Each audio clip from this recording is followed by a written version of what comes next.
जिला उधमपुर के चनैनी घोरडी में ईवीएम सत्यापन पर सियासी बवाल मच गया है, जहां हर्षदेव ने आप देखिए भारतीय जनता पार्टी पर और इलेक्शन कमीशन पर सवालिया निशान लगा दिए हैं। हर्षदेव सिंह का आरोप है कि 2 से 3 ईवीएम मशीनें खराब हैं। विधायक का विरोधी पर ही आप देखिए किस तरह से शोर डालकर यहां अपनी बात सामने रखी गई है। और बताते चले कि विधायक का विरोधी पर ही शोर डालकर बात मनवाने का आरोप है और डीईओ ने यह कह दिया कि आरोप बेबुनियाद है, पूरी प्रक्रिया पारदर्शी तरीके से हुई है। लेकिन हर्षदेव इलेक्शन कमीशन पर और भारतीय जनता पार्टी पर सीधे तौर पर निशाना साध रहे हैं। बताते चले कि उधमपुर की चनैनी घोरडी विधानसभा क्षेत्र में इलेक्ट्रॉनिक वोटिंग मशीनों की जांच को लेकर सियासी बवाल गहरा गया। पूर्व मंत्री हर्षदेव सिंह ने आरोप लगाया कि सत्यापन प्रक्रिया के दौरान 2 से 3 मशीनें खराब पाई गई, जिसमें यहां उम्मीदवारों और उनके प्रतिनिधियों के बीच में संदेह पैदा हो गया है। और इस विधानसभा क्षेत्र से चुनाव लड़ चुके हर्षदेव सिंह ने यह कह दिया कि उनके पास इस संबंध में दस्तावेज और अधिकारियों के हस्ताक्षर मौजूद हैं और जरूरत पड़ी तो वह इन्हें अदालत में भी पेश करेंगे। हालांकि जिला निर्वाचन अधिकारी ने इन आरोपों को मात्र अफवाह करार देते हुए खारिज कर दिया। उन्होंने स्पष्ट किया कि पूरी प्रक्रिया पारदर्शिता से हुई है और हर चरण की वीडियो रिकॉर्डिंग की गई है। अधिकारियों ने कहा कि तकनीकी खराबी सामान्य जांच में आ सकती है और ऐसी मशीनें तुरंत बदली जाती हैं। दूसरी ओर चनैनी घोरडी विधानसभा के विधायक यहां बलवंत सिंह मनकोटिया ने भी दावा किया कि ये प्रक्रिया पूरी तरह से पारदर्शी थी और कुछ लोग बेवजह शोर डालकर अपनी बात मनवाने की कोशिश कर रहे थे।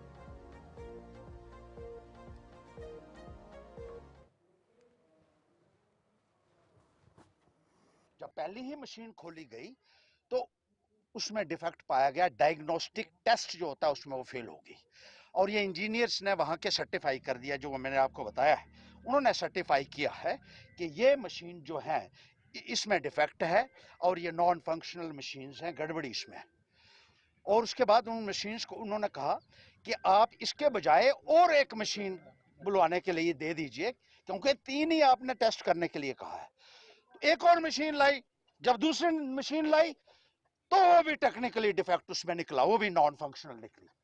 फिर कहा कोई बात नहीं, तीसरी मशीन लाओ। तो तीसरी मशीन जब लाई गई तो वो भी डायग्नोस्टिक टेस्ट में फेल हो गई। लगातार 3 मशीनें जो हैं वो डायग्नोस्टिक टेस्ट में फेल हुई, डिफेक्टिव हुई और कबूल किया इंजीनियर्स ने कि ये इसकी बजाय आप फिर और कोई दे दो। फिर चौथी जब हमने दी तो चौथी जब लाई मशीन तो उसके ऊपर इलेक्शन कमीशन की तरफ से लिखा हुआ था रिजेक्टेड डिफंक्ट। रिजेक्टिव मतलब ये किसी काम की नहीं है और डिफंक्ट मतलब ये रद्दी हो चुकी है। और इसमें पूरे तरीके से जो सभी कैंडिडेट थे सेटिस्फाई होके आए हैं और बाहर आके कोई क्या शोर करता है उस मैटर नहीं करता है।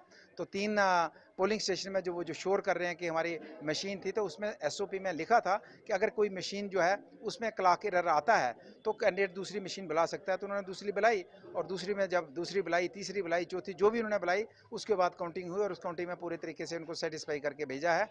आज बाहर आके किस तरीके से शोर डालते हैं उसका मैटर नहीं करता, लेकिन इस काउंटिंग और इस वेरिफिकेशन से जो मोदी जी की छवि पूरे देश और दुनिया के अंदर और इलेक्शन कमीशन ऑफ इंडिया की छवि को बिगाड़ने की कोशिश की जा रही है और भारत के लोकतंत्र के ऊपर जो है एक सवालिया निशान लग रहा है, तो उस लगाया जा रहा है। तो इस रीवेरिफिकेशन रिकाउंटिंग से साबित हो गया कि ऐसा कुछ नहीं है, मशीनों में कोई गड़बड़ी नहीं होती है और जो भी वोट पड़ता है जिसको जाता है उसी को जाता है, किसी को नहीं जाता है। इस काउंटिंग से वो सारा सिद्ध हो गया है। उसके अंडर जो इलेक्ट्रॉनिक्स कॉरपोरेशन ऑफ इंडिया की जो टीम है, जो कि ईवीएम की मैन्युफैक्चरर हैं, उनके इंजीनियर से यहाँ पे आए थे और पूरी सिक्योरिटी के मतलब अंदर और प्लस पूरी कंप्लीट ट्रांसपेरेंट प्रोसेस यहाँ पे हुआ है। पूरी इसकी वीडियोग्राफी की गई है और जो भी उनके क्वेरीज थी वो वहाँ पे हमने टाइमली रिजॉल्व वहाँ पे उनको बताया गया उसके बारे में सब कुछ। तो बाहर जाके उन्होंने कहा है कि इसमें बड़ी धांधली हुई है, कुछ मीडिया। देखिए ऐसा कुछ नहीं है, ये एक मिस इन्फॉर्मेशन है। और हुआ गया था कि जैसे 3 हमारे इन्होंने चैलेंज किए थे 3 पोलिंग स्टेशन के लिए, इनको सभी की मशीन्स दिखाई गई। एक स्टेशन में क्या था कि वहाँ की जो ईवीएम का जो यूनिट था वहाँ पे क्लॉक एरर था। वो कोई टेक्निकल फॉल्ट ज़्यादा कुछ नहीं होता, उसमें जो डेटा रहता है वो इंटैक्ट रहता है। सिर्फ एक क्लॉक एरर होता है, उसमें क्या है कि अगर मशीन नॉन रिस्पॉन्सिव है तो उसको वो रिकॉर्ड किया जाता है और उसके अलावा जो कैंडिडेट को किसी और पोलिंग स्टेशन से सेम कॉन्स्टिट्यूंसी के रैंडमली मशीन पिक करने का ऑप्शन दिया जाता है। वो हमने इनको ऑप्शन दिया, इन्होंने जो वो मशीन जो भी इन्होंने बोली वो हमने पिक की और उसके ऊपर जो था प्रोसेस वो हमने कंडक्ट करके इनको दिखाया। तो क्या मैसेज देना चाहते हैं, क्योंकि सोशल मीडिया पे हैंडल्स पे बड़ी चीज़ें चल रही हैं कि ईवीएम जो हैक की गई थी उसमें धांधली ऐसा हुई है। कुछ भी नहीं है। देखिए ये एक मैं आपको फिर बोलूँगा, मिस इन्फॉर्मेशन स्प्रेड ना की जाए। तो मैं आपको क्लियर करना चाहूँगा, जो भी प्रोसेस का बिल्कुल ट्रांसपेरेंट सिस्टम था। इसमें जो भी ईसीआई की गाइडलाइंस थी, जो एसओपी था, वो हमने फॉलो किए हैं। हर चीज़ की वीडियो रिकॉर्डिंग की गई है, पूरी सिक्योरिटी के अंडर इनको पूरे ऑप्शंस दिए गए हैं। इनको जो था इनकी क्वेरीज थी, फॉर एग्जाम्पल हमने बोला कि इस मशीन ये नॉन रिस्पॉन्सिव है, क्लॉक एरर है, तो इनको हमने ऑप्शन दिया कि एज पर एसओपी आप कोई भी पोलिंग स्टेशन की कोई भी मशीन पिक कर सकते हैं।